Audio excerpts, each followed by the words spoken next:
Welcome back. I'm Kim Bailey. She's Fuliana Osborne, and this is Inside Exec. We're continuing our discussion with Brian Collins, and we're talking about brainstorming and innovation and change at work. And as you will know from part one, Fuliana is not with us live, but she has sent in her comments, so you'll hear those at the end of this podcast. Let's get back to talking to Brian.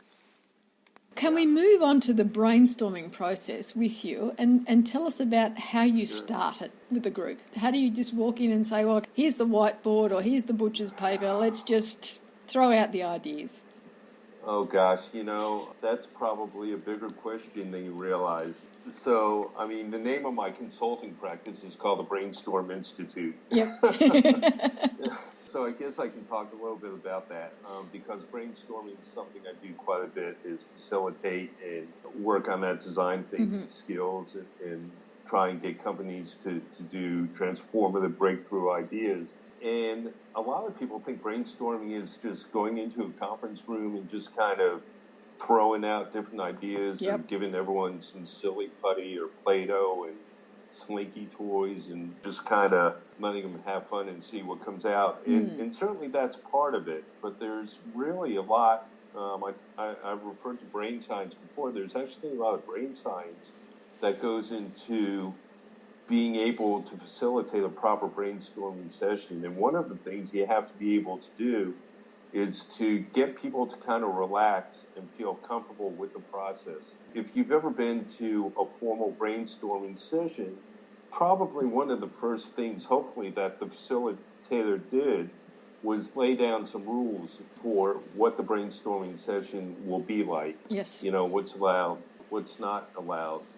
And, it's all stuff that I think most of us have heard before. No idea is a bad idea. And everyone's allowed to say anything as silly as they want, go for volume of ideas, and all of that stuff is very, very true.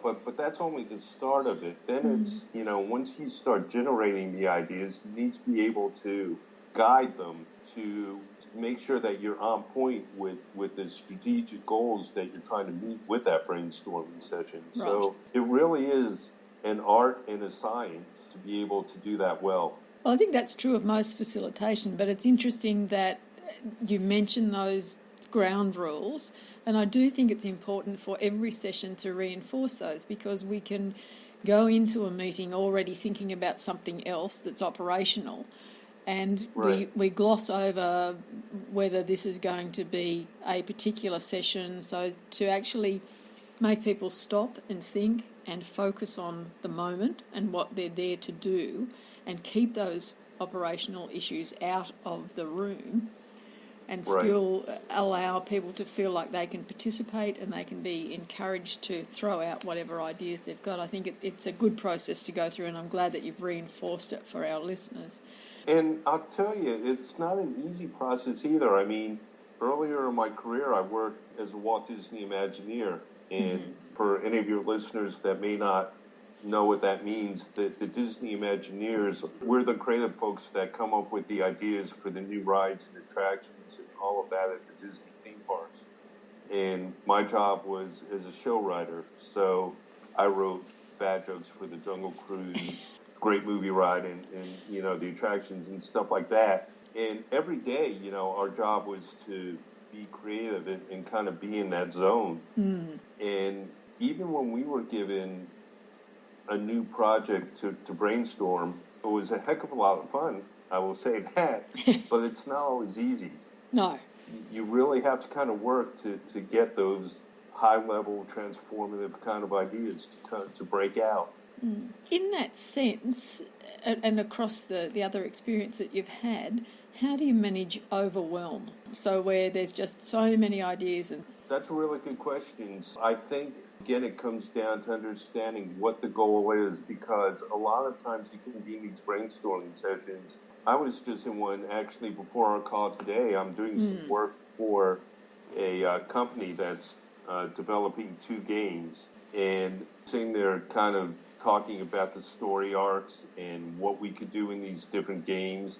And there are lots of great ideas, but I think part of it is kind of disciplining yourself to understand what's doable within the time frame And being able to prioritize all those good ideas in a way that allows you to kind of do the project management. And that's where those finishers maybe come in to help, right? It's kind of like the architects that design this great building, and then they go to all the engineers, and the engineers are like, well, we can't do that. You know, it looks pretty, but, you know, have you thought about this or that? Same thing, I think, when you're building ideas for a project. Lots of great ideas out there, but then you got to start doing the work of figuring out which ones are the biggest priority to make the biggest impact for your project based on the strategy and the goals that you've set for yourself. It really covers a whole broad range of issues that I know that people listening are going to have 100 questions for us to answer. So we might well be coming back to you in a few months' time with, here's the list of questions. Because I think it's an area where managers generally are going to have to think a little bit more about than they have in the past, because I think the changes that will happen to the workforce and the way we work will mean that there will be the opportunity for far more innovation and recognised innovation than there has been in the past. Are you seeing that in terms of your clientele? You know, one thing I'm seeing that's really kind of an interesting phenomenon is the different generations approach work and creativity very differently. You've got the baby boomers versus Generation X versus the millennials, and each one of those cohorts kind of thinks differently and has grown up with different tools at their disposal. I think that kind of shapes how they tend to brainstorm, how they tend to manage their peers, what their work styles tend to be, you know, and there's a lot that's been written about, you know, the younger generations versus the older generations and how they approach that. It's really kind of interesting. And again, I think, you know, for all those folks out there who are listening to other managers, do a lot of volunteer work with younger kids, with youth groups and stuff. And one of the things I always tell them is that before you can be a good manager, you need to learn how to be a good follower, right? And it's really important. So I've been seeing a lot of really kind of interesting shifts. And again, I think it comes back to understanding who your audience is. Yeah, and that communication thing of getting the communication right for the different groups so that they hear the message. One of the other issues that we have been asked previously, and we've addressed it on other podcasts in terms of our experience, is about the perception that we are working in an environment of constant change. Yeah, right. So do you find that comes hand in hand with innovation, in inverted commas? Yeah, I think it does. I guess it depends maybe what kind of innovation. I do a lot with new and emerging technologies. I'm actually an adjunct professor at a university here, and I teach a course in entertainment technology and innovation. Right. And the speed at which technology is changing and adapting is amazing. Kind of like when you go to buy a new cell phone these days, it's like, do you buy the newest model or do you wait, 3 months because the newer model that's coming out in 3 months is going to be so far ahead? Like, No. You don't do any of those things. You keep the one you've got because you know how it works and you can read the screen. Right. Or who's gone to buy a computer or even a TV these days. The technology is just constantly evolving and changing. Constant change is probably not really a perception. It's probably a reality, and we just need to work out how to deal with it. Yeah, for sure. It's definitely a reality. At least when you're talking about technological change, but even in things like when you talk about like new techniques in management or new techniques in HR or new techniques in whatever it may be, advertising or marketing. But you would see that in education as well. I mean, education is about constant change too.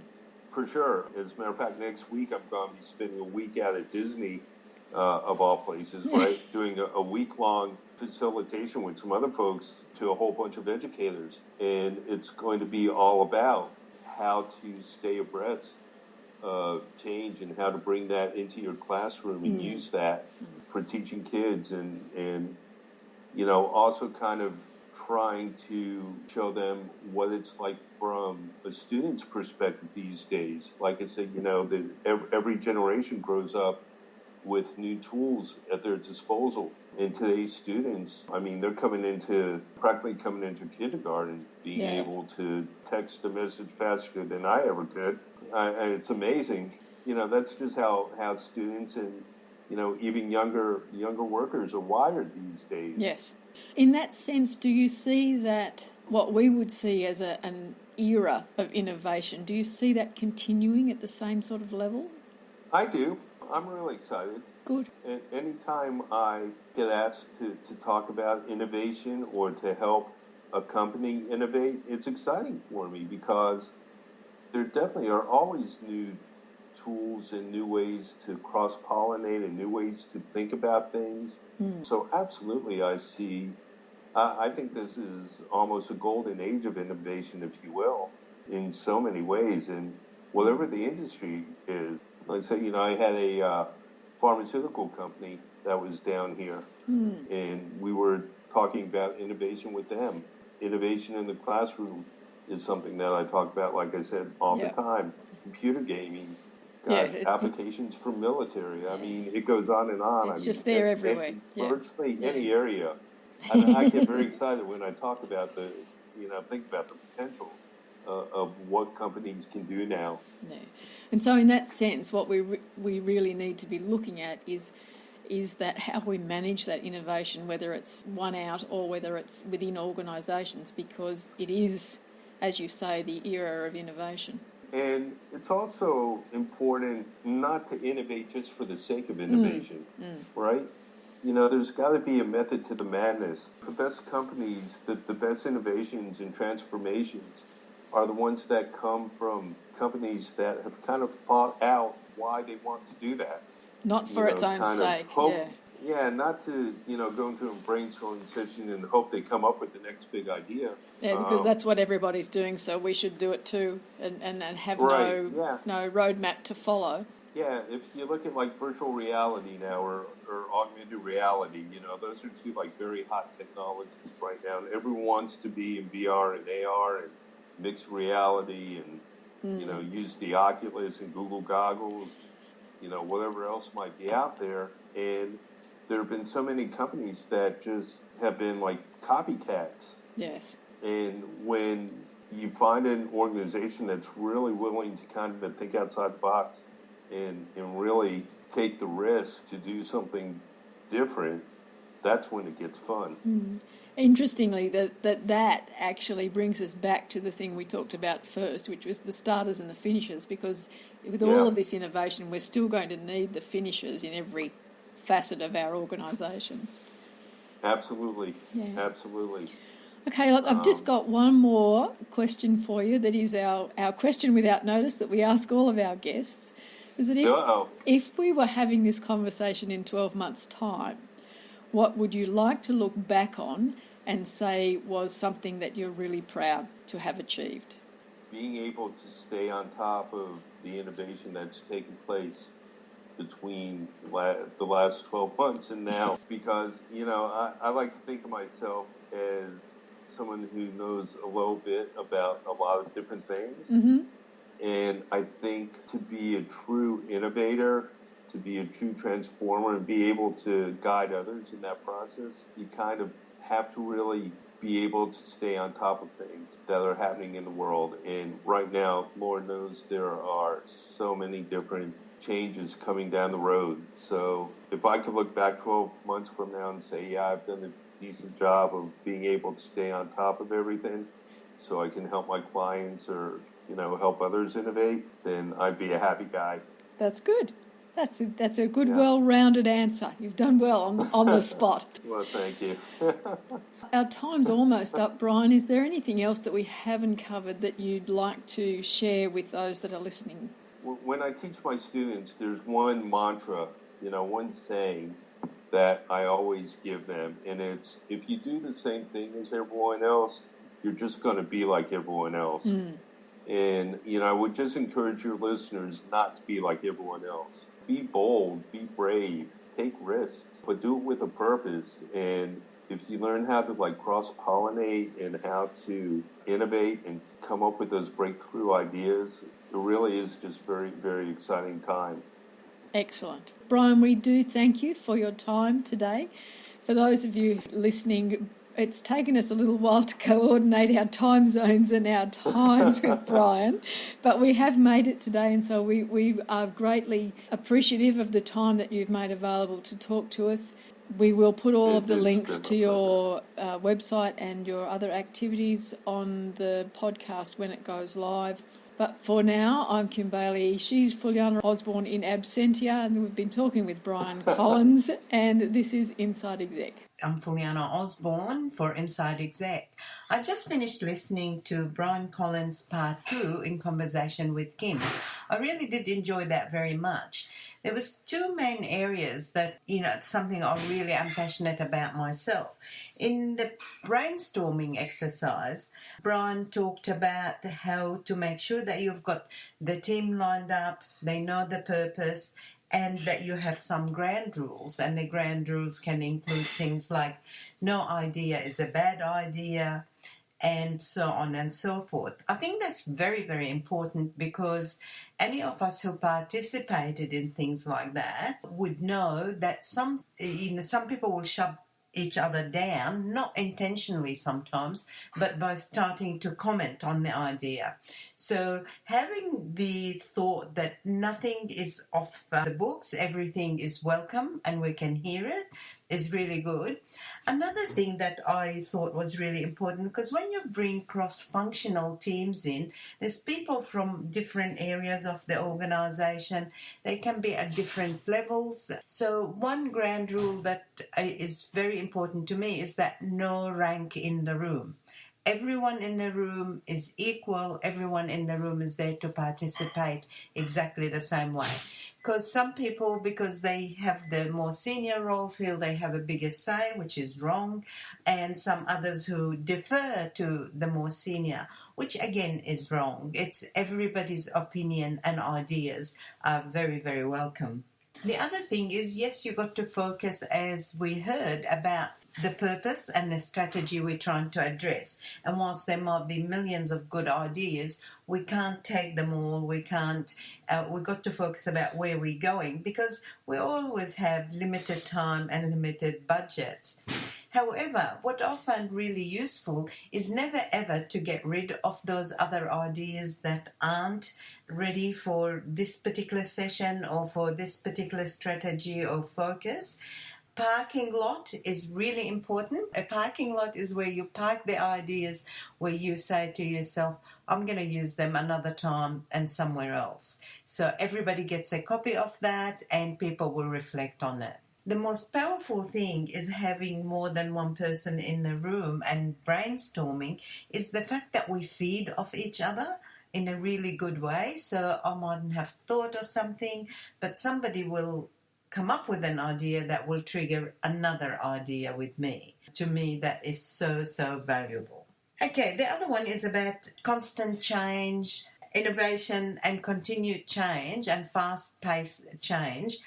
I think we're so lucky to be at that stage because I find it energizing and exciting. I don't like having the same. I don't like the boring bits. I like to keep going into places and learning more and doing more and continue on that journey. Mind you, with the technology, I have so much to catch up on, but the little improvements I made I found quite exciting, and I'll have to continue to learn and challenge myself.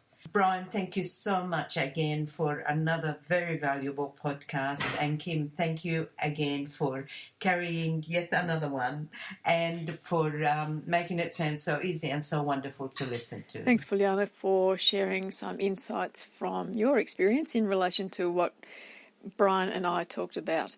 We will end this Part 2 podcast now. So I'm Kim Bailey. You've heard from Fuliana Osborne and Brian Collins. This is Inside Exec.